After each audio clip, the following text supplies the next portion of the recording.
My name is Laura Martin, and I am the other co-executive director. I'm glad that you're with us, either in person here at the Exeter Town Hall or online, Zoom, Facebook, Channel 6. Thank you for coming to hear about Professor James Tufts. I'd like to thank Exeter TV for bringing all of our programs to our members and friends virtually, for which we are always grateful. I'm going to jump ahead to next month's program, which will be on Tuesday, May 6th, right here at 7 p.m. Eleanor Strang will present The Loyalists, the Other Side of the American Revolution.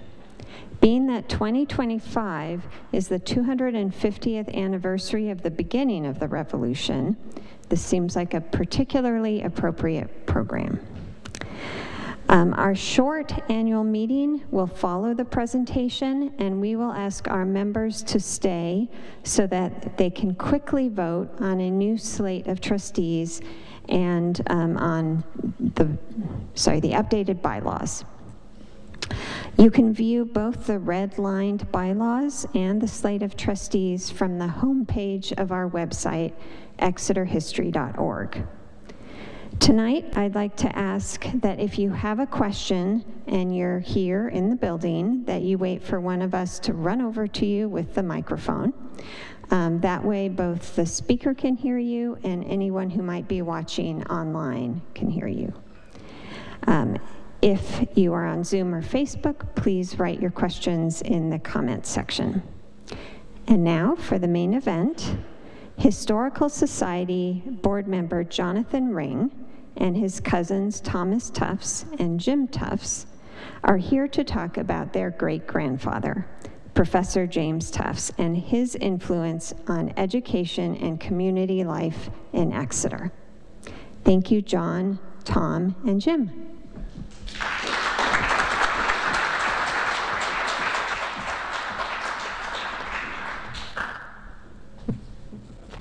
Good evening. Welcome to our presentation about Professor James A. Tufts. My name is Tom Tufts. My cousin John and I are here with Jim to present a story of our great-grandfather, Professor James Arthur Tufts. Tonight we will present Professor Tufts' story starting with his ancestry and childhood and covering his contributions to the Academy and town. We will present a glimpse of the early years through some pictures and old records we have drawn from books, newspaper articles, and magazines.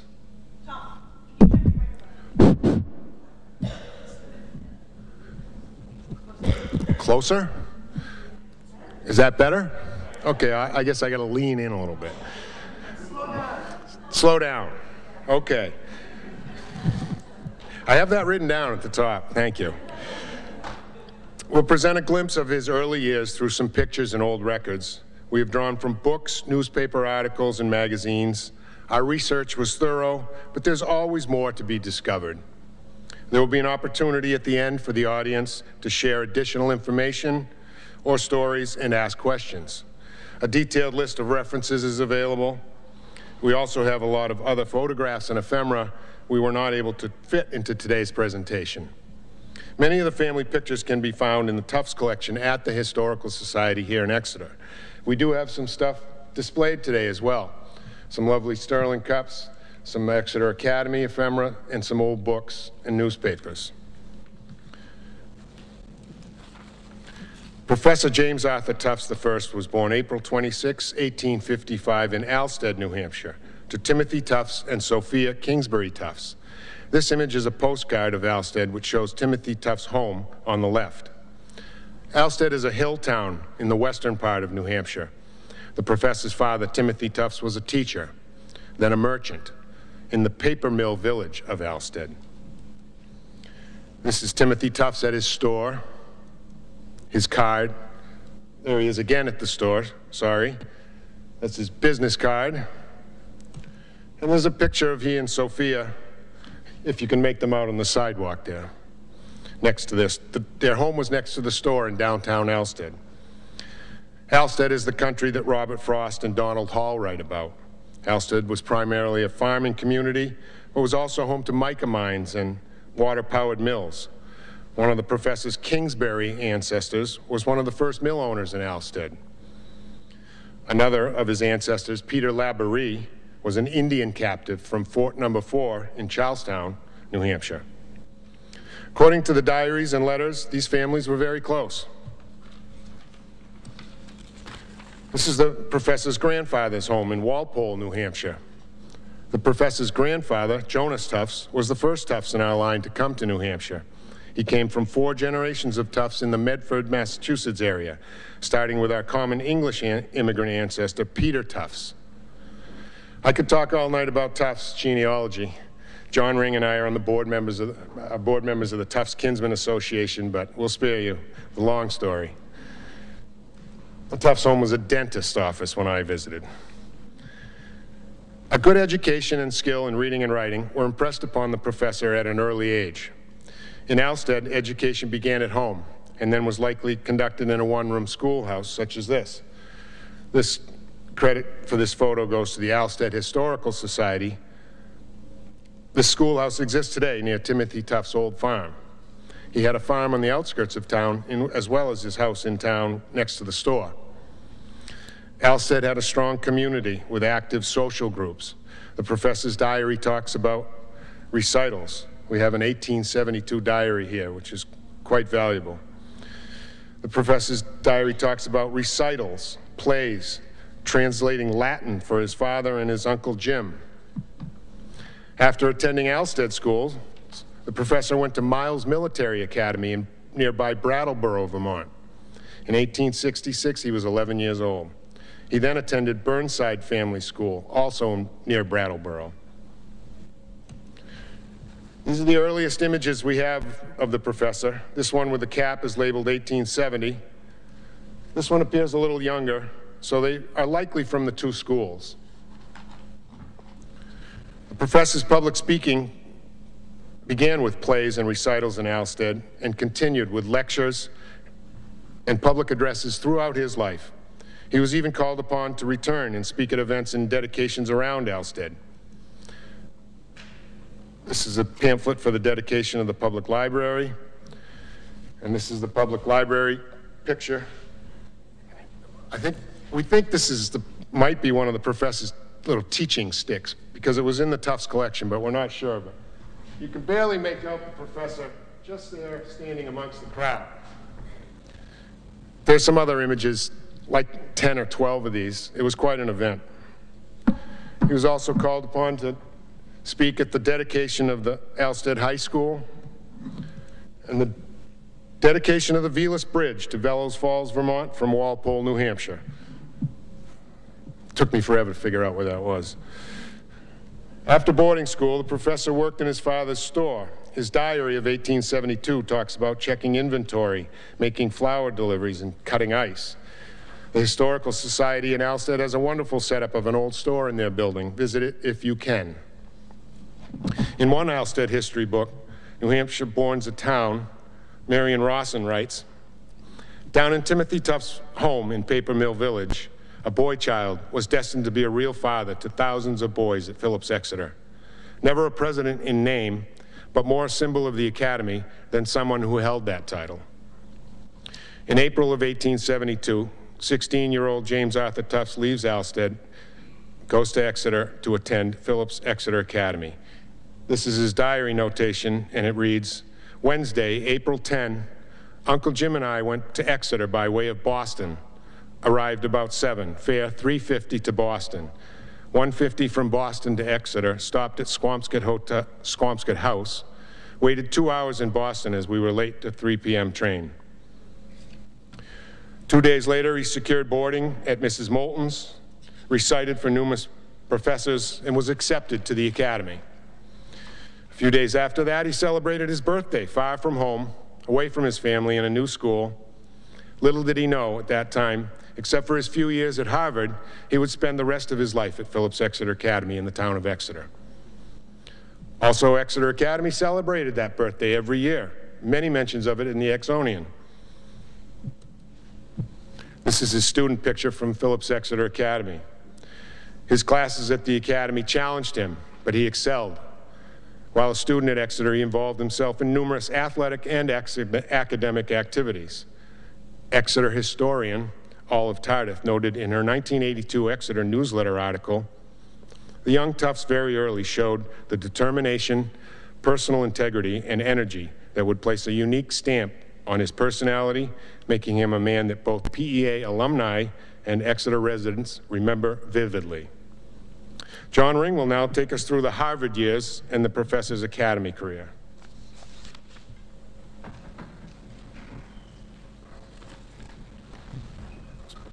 New Hampshire born in town.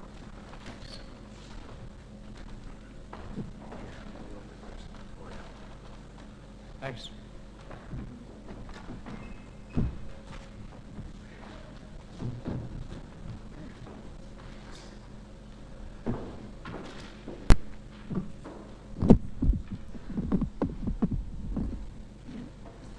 It's going to take a minute to figure out how the clicker works and make sure we have all the right papers in the right order in the piles. And hopefully this is a good location for the mic. Okay, good evening, and thank you very much for coming and allowing us to tell you a little bit about our great-grandfather. You just heard background about his early childhood life. For many references, I will cite Myron R. Williams' history, The Story of Phillips Exeter, published in 1957.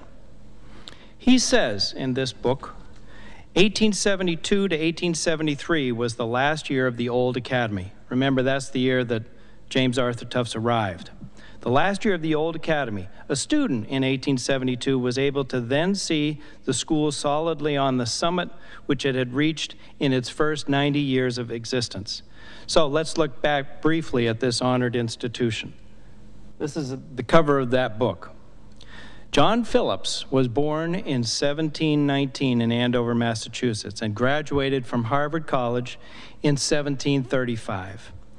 By 1780, he was living in Exeter, the birthplace of his grandmother, Lydia, wait for it, Gilman, among the original founding family of the town. I didn't know that till I read this book. I never learned that 20 years ago, 50 years ago. Anyway, in 1743, Phillips was actively engaged in business here, and in that year, his mother's cousin died, Nathaniel Gilman. He was a prosperous merchant and left an estate worth 75,000 pounds.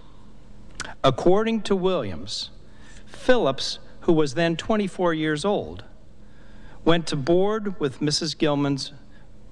Gilman's widow to help her keep her accounts.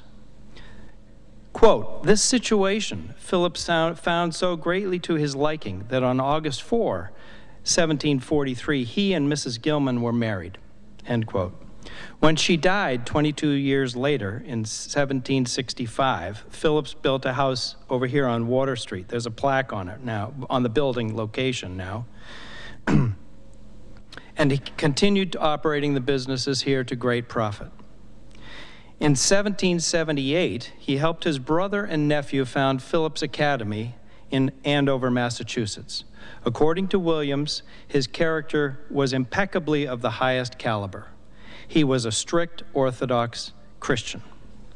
3 years later, as many of you know, John Phillips founded the Academy in 1781.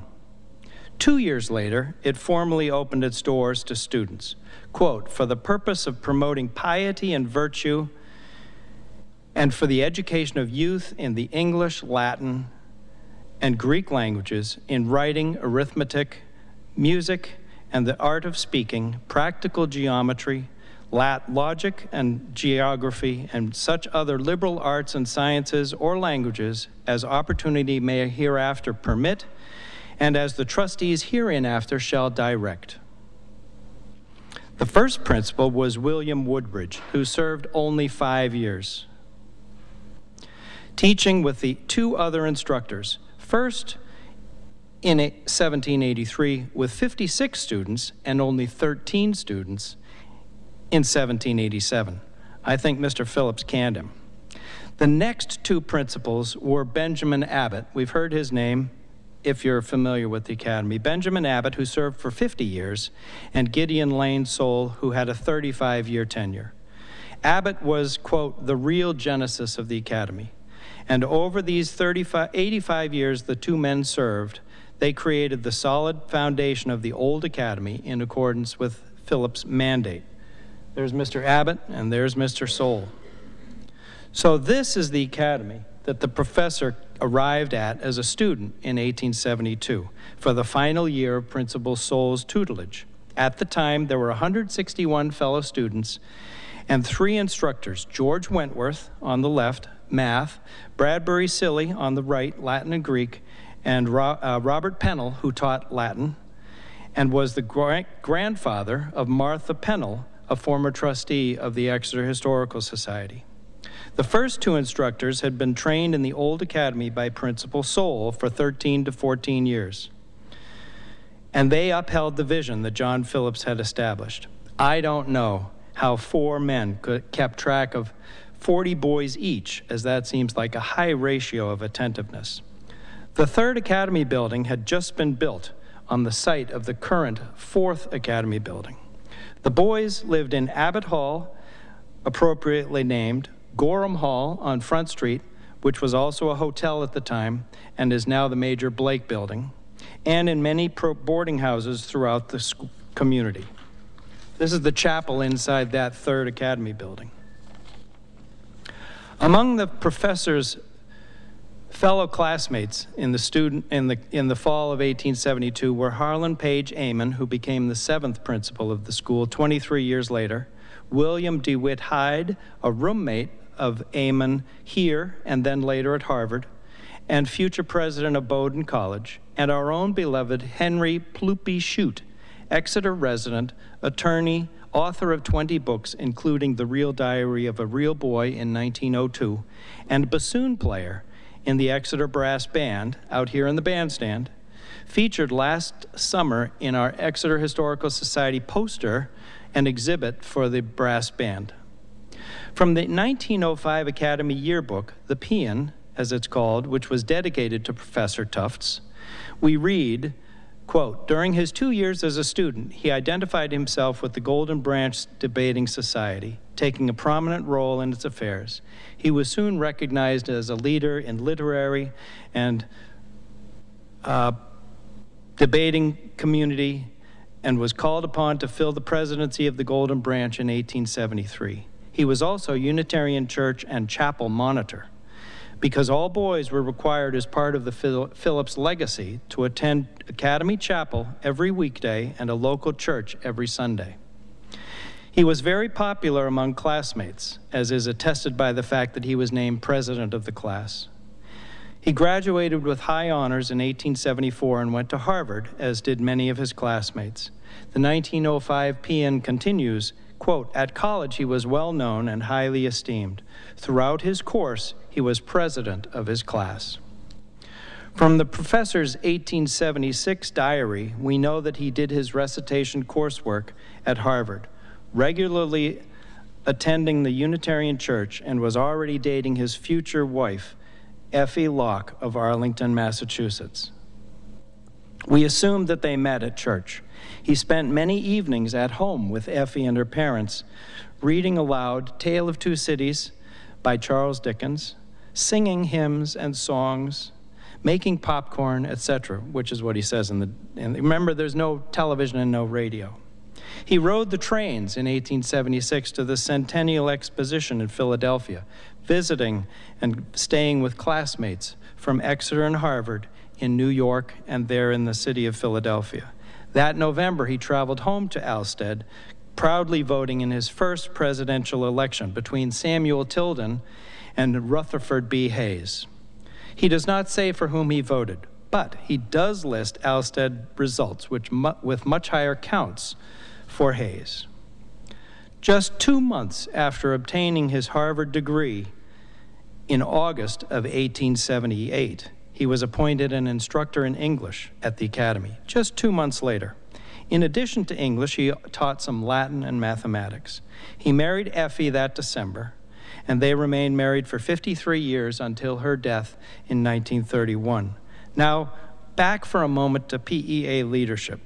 Remember that 1872-73 was the last year of the old academy under Principal Soule.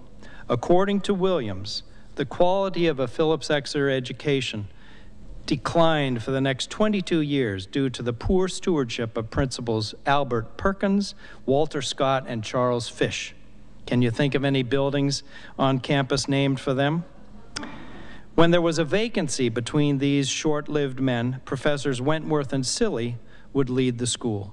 During this stretch, Tufts was named Audlin Professor of English only 7 years after arriving into his career, and when the office Secretary of the Faculty was created in 1889, he'd been here 11 years, he was chosen. This was second in command to the principal. He prepared the school catalog each year beginning in 1883, often unassisted.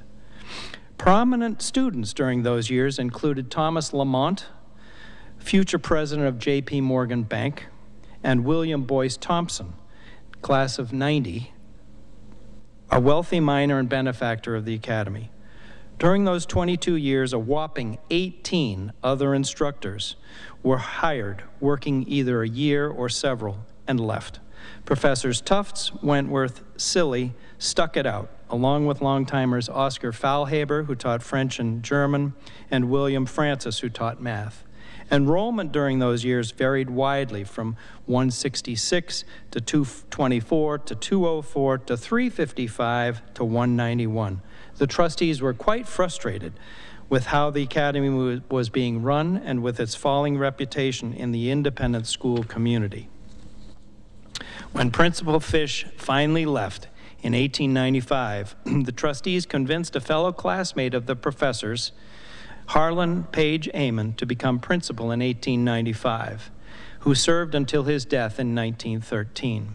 At the funeral, Amon's student roommate, both at Exeter and at Harvard, William DeWitt Hyde, said, quote, "No man ever faced a harder task than the Phillips Exeter Academy in 1895. Yet, from the day when Principal Amon took charge, it ceased to be a resort for the idle and the dissipated. Its effects diminished and soon disappeared.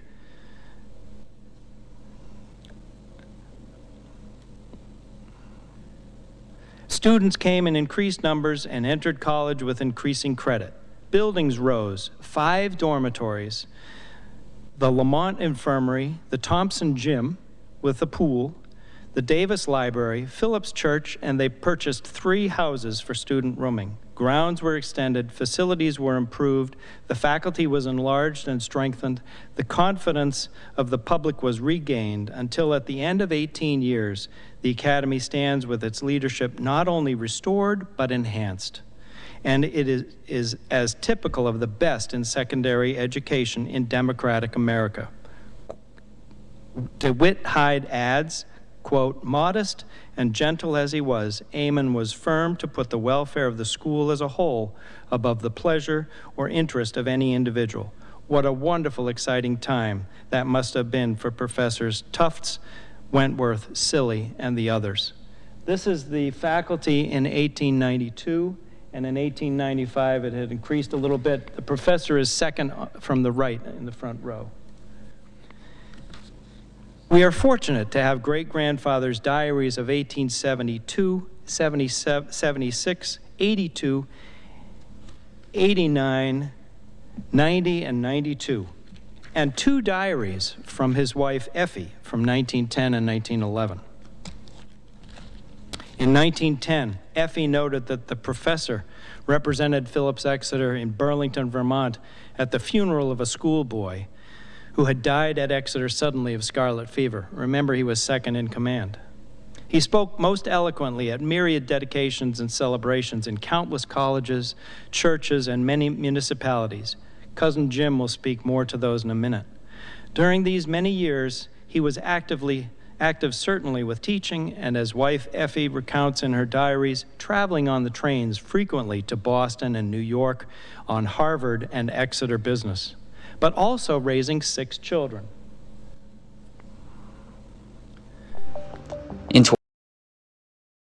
That he accomplished. By the way, his wife was also extremely active in church and town activities as well, frequently taking the trains to Boston or other places for different meetings with the Unitarian Church. She belonged to the Frauenverein women's group. This is she with her hands in the, well, where's my pointer? This is Effie, the professor's wife. He was taller, she was shorter. So Effie is almost the boss, I think, of this group, the Frauenverein, which provided service to the town and read books. She was also on the Women's Alliance Board in Boston for the Unitarian Church, which was a national board. We are extremely fortunate that one of our ancestors gave letters and documents from the professor to the Academy archives, which fill 5 boxes. I spent 40 hours reading through them. Most of these letters are addressed to him from alumni, friends, colleagues, and so on. There are 9 from that William Boyce Thompson, the wealthy miner and benefactor of the Academy.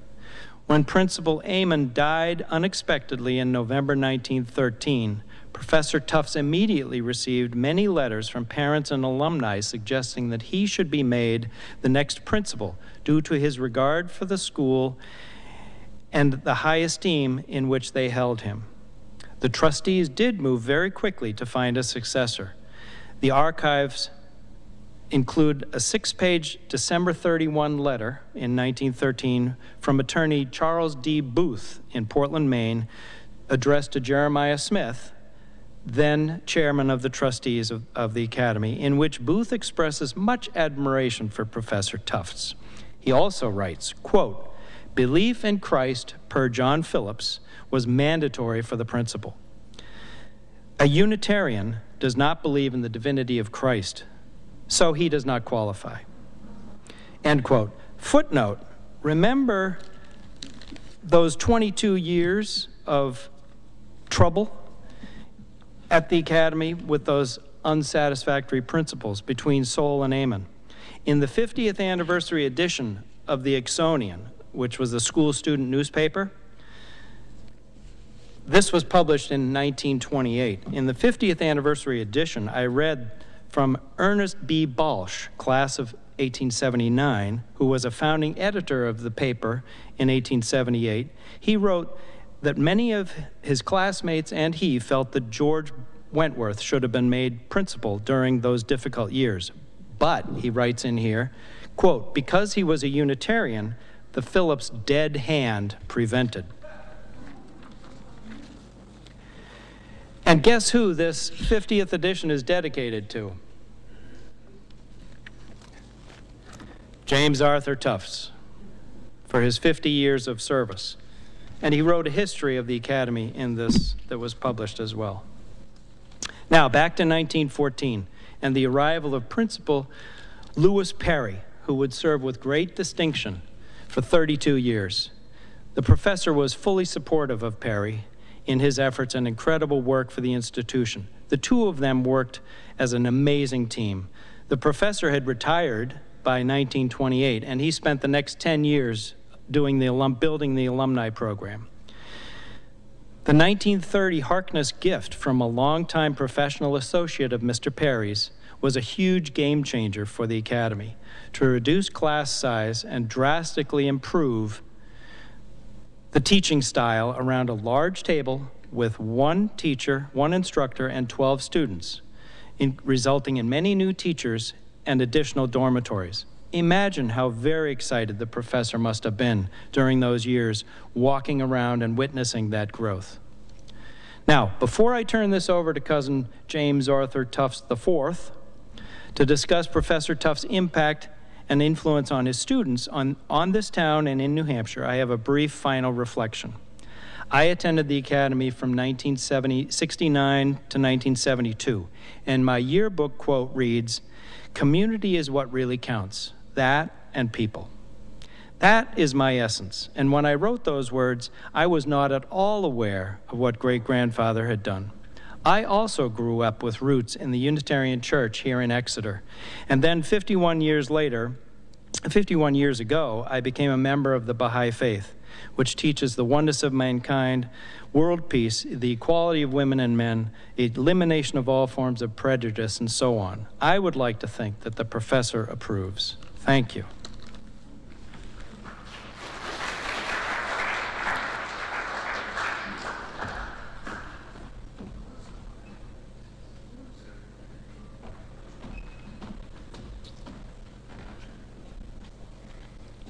So John gave you a little bit of a hint of why many of you know me around town as Jimmy, because I was not around at the time that Professor Tufts was, but his son, James Arthur Tufts Jr., started the Grant State Nurseries up on High Street, and he was known as Jim.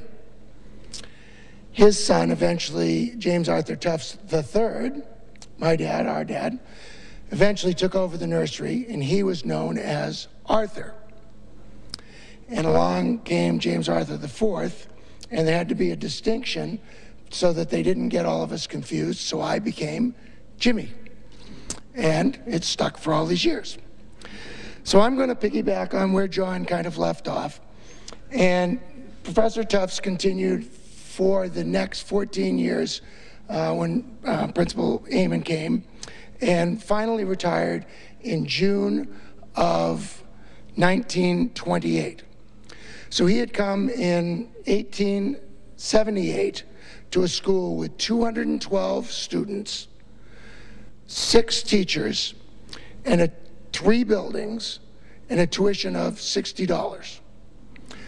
When he retired, he became the first professor emeritus as a faculty member.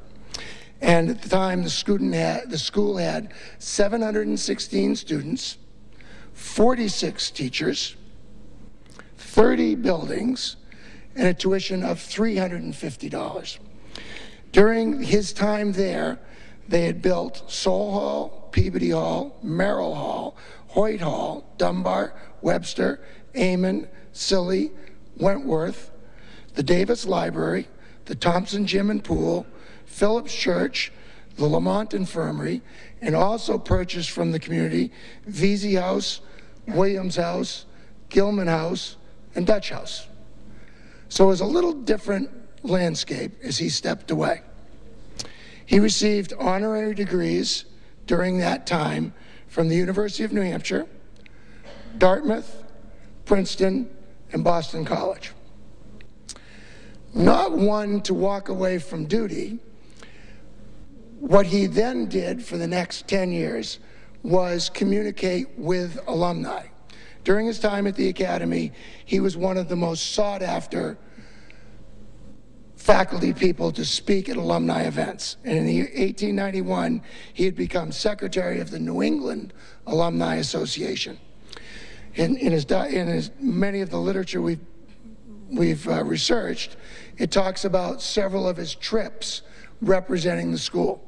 In 1916, he took an 8-week trip, February and March, traveled by train to 24 states, 40 different reunions, visited with over 400 alumni at different events. So after his retirement, he kept his office in the Academy building, and he began communicating with many of the alumni. And Hammy Bissell, who many of us knows from his time here at Exeter, who had him as an English instructor, really said that was the beginning of the alumni office at Exeter Academy, because there wasn't an official office.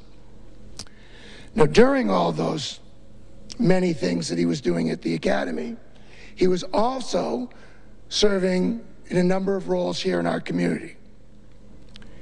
In 1904, he was elected to the House of Representatives.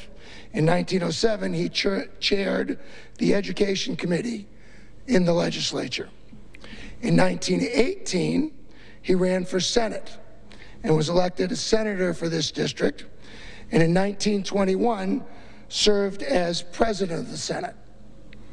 That was a particularly momentous occasion years later, when in 1969, his grandson, Arthur Tufts, also served as president of the Senate.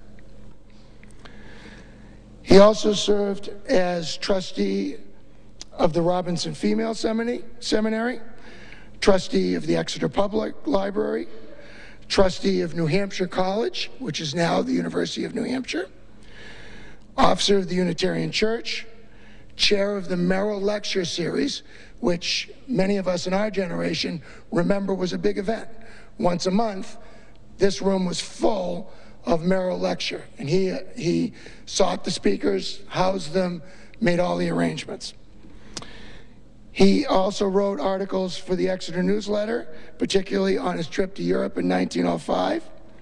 He was on the planning committee for the building of the Tuck High School, and he was on the town hall renovation committee. And he is the gentleman with the mustache. Where's my pointer? Where's my pointer? At any rate, this gentleman is James Arthur Tufts, Jr., who was also on the committee for the renovation of this building. That's our grandfather. That is our grandfather. So what was Professor Tufts most known for here in the school and the community? Was really three things. One was his oratorical skills. He was referred to as Tuffy. And if you look at many newsletter articles, PN articles, Exonian articles, town articles, they often mention Tuffy as the speaker. Exeter Andover games, Tuffy would get to the bonfire on the wagon and he would give an off-the-cuff speech. In 1918, Nancy Merrill's book, in 1918, when word finally arrived in Exeter that the First World War had ended, there were great celebrations around town, and Tuffy was the only one who stood in the bandstand and delivered the only speech on that occasion.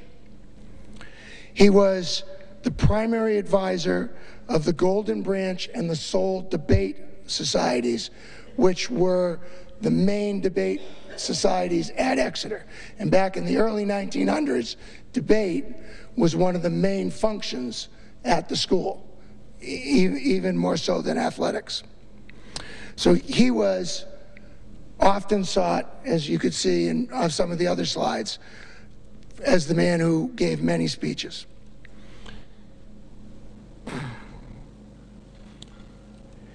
He was also had a unique talent for remembering names, students, their hometowns, and their families.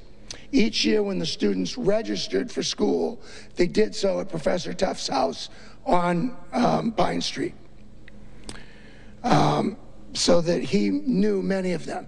And oftentimes they would come in and give their name, and he would say, "Oh, brother of," and give the hometown and the parents' names.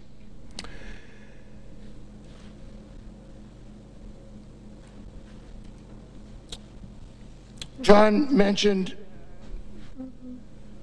this book, which was the first half century of Tuffy. It's the 46th annual dinner of the New York Association of the Alumni of Phillips Exeter Academy. And it was dedicated to him for his 50 years. In this publication, there are countless notes that people sent in, and I selected some of them.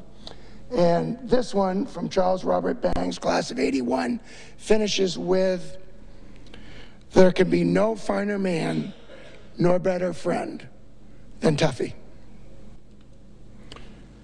Edward Putnam, class of '01, tells a story of sliding and having dinner at Professor Tufts' house.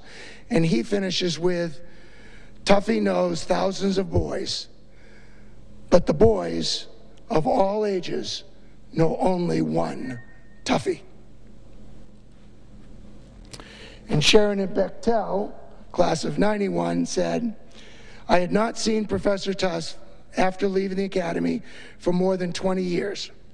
I was riding in the parlor car from Portland to Boston, and he sat down in the seat next to me, called me by name, told me as much of my history as I myself knew, He had a remarkable memory, and he was a remarkable man. And there are countless more of these in this particular booklet. And last of all was his service to the school, to the town, the state, and the community. This is a picture of his family, picture that hangs in Gilman House at this particular time with James Arthur Tufts III, who also served as president of the Senate. That picture, for many, many years, was on the 4th floor of Phillips Hall in the debate room. And our good friend Joe Gould, who was alumni director, and then later attorney here in town, had that picture moved from the debate room into Gilman House, where many of the alumni functions were. So I'm going to give it back to John. John's going to finish with a couple of anecdotes. Thank you.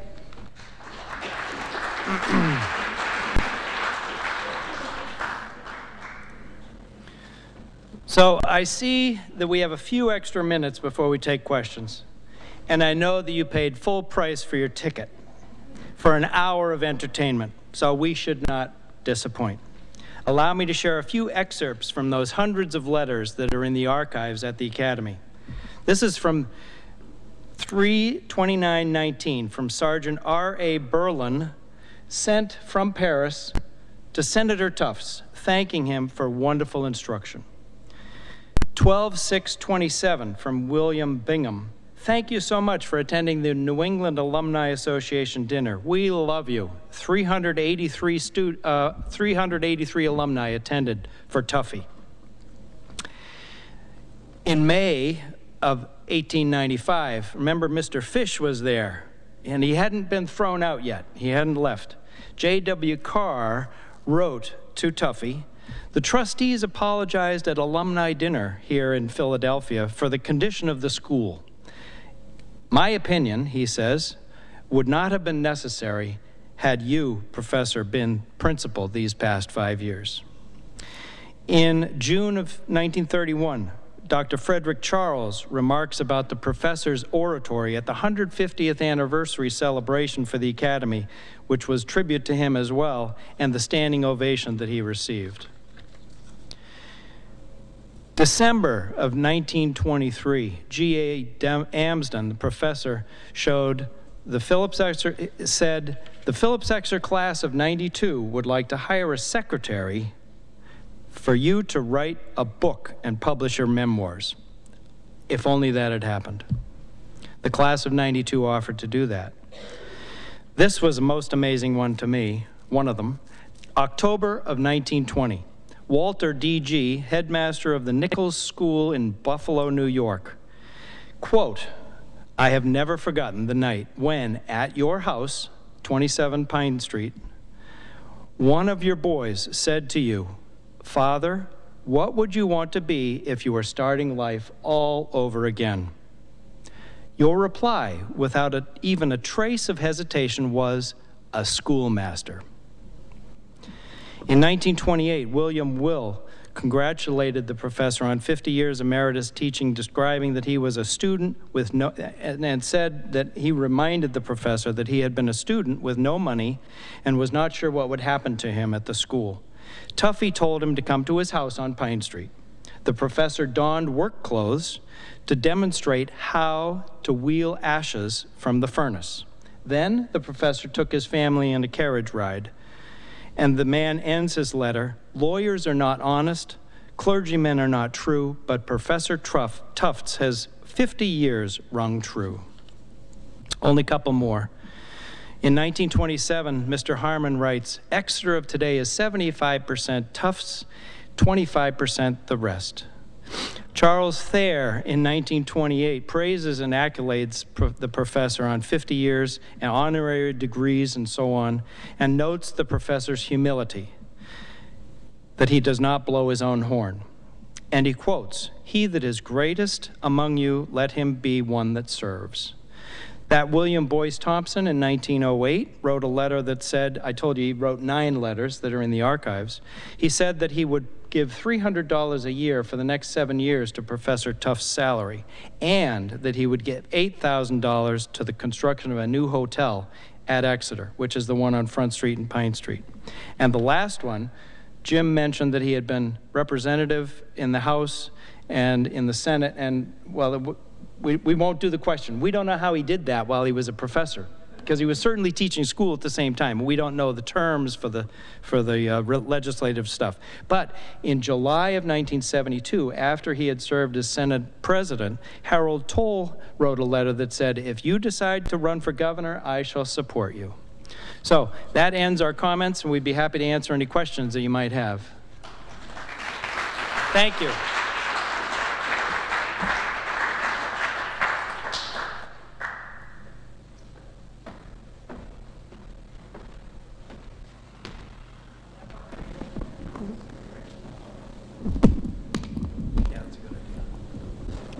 Hi, thank you very much.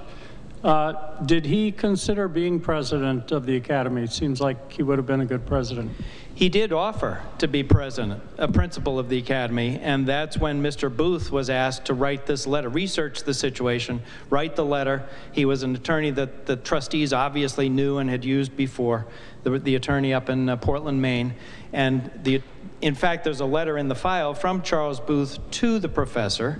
The letter I quoted from was from Mr. Booth to the trustees. But there's also a letter written the same day or the day before to the professor himself, in which he says, thank you very much for offering to be principal, but we don't think we can do it because you're Unitarian. And by the way, I really like you, Professor Tufts, but I don't think it works.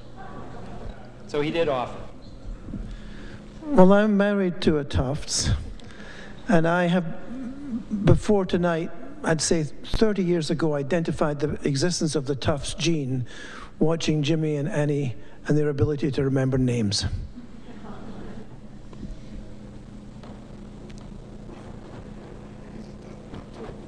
John talked about how he did the House and the Senate. Part of what we think was the answer to that question was we think that the academic calendar at the Academy was very different than what it is now. Because in several of the pieces of research we did, it talked about the start of the school year in April. And so it went from April to sometime in the summer, perhaps. And so we know from Aunt Betty, one of his daughter's diaries, which the Historical Society has many, that he used to take the train from either Newfields or Epping up through Allenstown to Concord, where he stayed in a hotel during the week, during the legislative session, and then returned. So we think that the academic calendar allowed him to serve in the legislature because that time in service was when the Academy was not in session. Because certainly the citizens of Exeter weren't going to elect him if he couldn't go.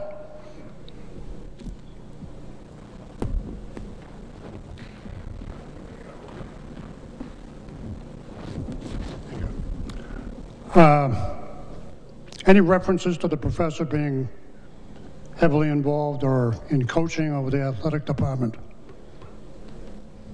Not coaching, but he did play sports. In his diary in 1872, they played ball. I don't know exactly what they did, but he, in Olive Tardif's article as well, she talks about him being involved in athletics, but not coaching that we were aware of. Thank you. So during that time, debate was as big a sport happening as athletics. You know, early 1900s, athletics were just coming to the fore. But the debate societies, if you look back at the history of the Academy, the Golden Branch and the Soul societies were a huge part of what students did at the school. And he was the main faculty advisor for the debate groups. His entry to the school was interesting to read in his diary because he arrived here and then he gives recitations for the professors. So as Jim said, debate was a big part of the education. I think education back then at the academy was nothing like what we think it is today or what the Harkness table became later. And so I think they gave recitations. He practiced these at home and such. And memorization and recitation was a lot of education compared with lectures or class learning. He was, as far as I know, he was not anything to do with athletics, but as second in command and secretary of the faculty, he had to deal with a difficult situation where I think Phillips Andover had a professional baseball player on their team in the 90s, in the 1890s. And there are letters in the files where he has to deal with, what are we going to do? Are we going to boycott what are we going to do? How are we going to get rid of this? How are we going to solve it? So, but I don't think he ever was involved in coaching. He was busy with too many other things.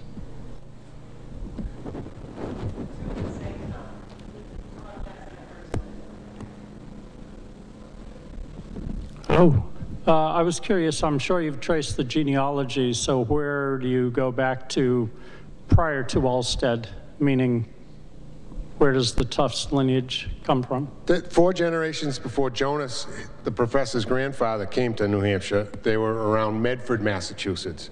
Our Tufts common immigrant ancestor is Peter Tufts, who came around 1638 to Charlestown from England. Now, there were many other English spouses along the way, and of course I don't always trace the females, but Tufts comes from England and many of the other Kingsbury and things like that as well. Tufts University is related to us distantly. Pinehurst down in North Carolina, Charles Walker Tufts. We could talk all day about Tufts genealogy. So the Tufts have been here for a long time. I can fill in the gaps on that. I'd give you 4-generation charts all day long. Thank you. I was wondering where his children went to school, especially his daughters.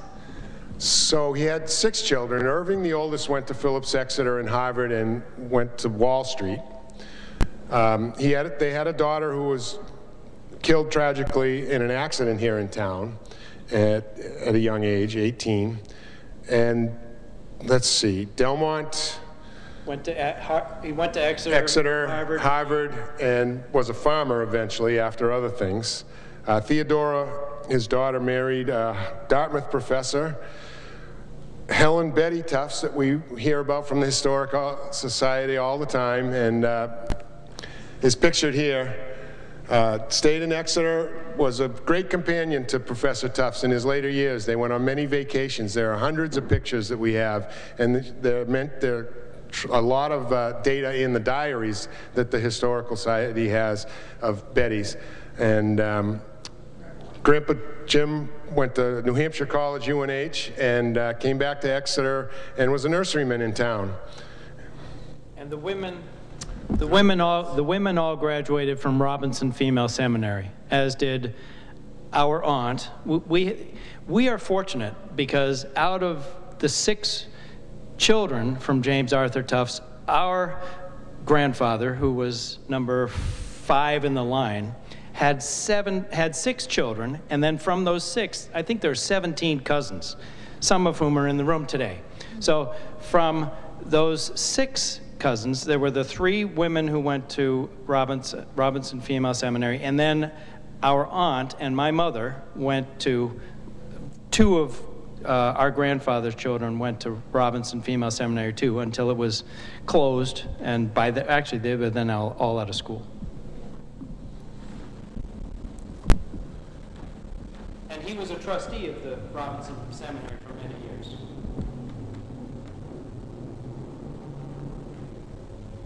Good? Thanks. Any other questions? Or you have one more question. Just to follow up on the question about the women in the family and their education, would you share a little bit about Eleanor Tufts, who is a granddaughter of Professor Tufts, right? Right. Our grandfather, Jim, pictured in the back middle here, had a daughter, Eleanor Tufts, who was very accomplished. I have blog story about her. Many of these questions can be answered on a blog or two that I have, Tufts Family Genealogy. Every year on International Women's Day, I celebrate her story on social media and stuff. But she went to Simmons, I'm sorry, and then Yale, and was an art historian and professor and ran the art history department at Southern Methodist University.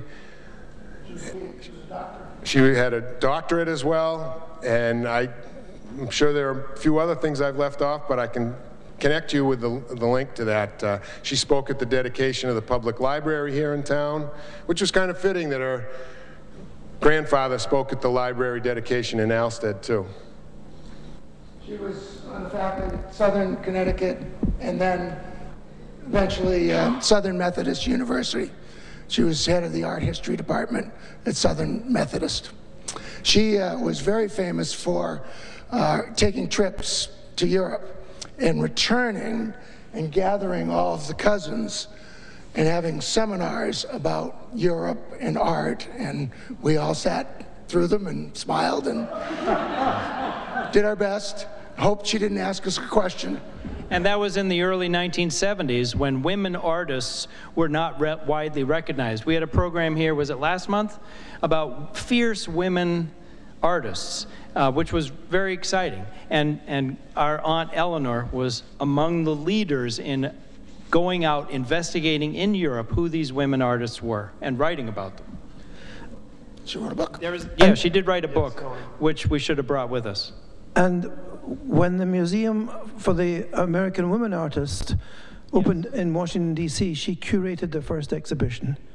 Yes, that's true. Yep, the National Museum for the Women Artists in New York, in Washington, D.C., on the Mall.